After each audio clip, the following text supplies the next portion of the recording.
music was so instrumental to creating moods and really kind of complementing the film. Yeah, it's beautiful. James Horner is a wonderful composer, and he...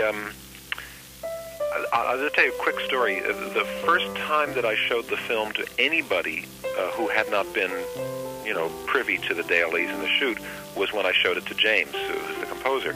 And at this point, this is in post-production, we had a rough cut of the film. I was very, very nervous. In fact, I really thought that it wasn't very good. And I just didn't know how to make it any better, and I just was throwing up my hands and saying, well, I guess this is all it'll ever be.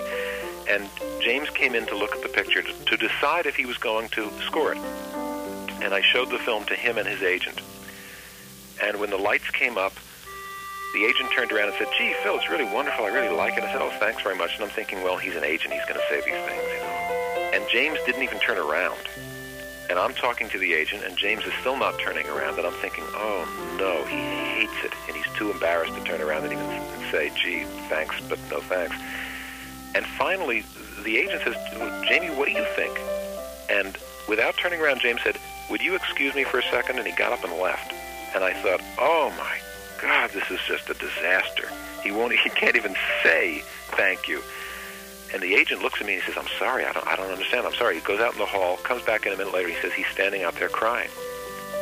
And it was an electrical moment for me. And James came back in the room, wiping tears from his face, and he said, I'm speechless. And I said, gee, you don't have to say much, just say yes. And he said, yes. And that was the moment when I realized that we had something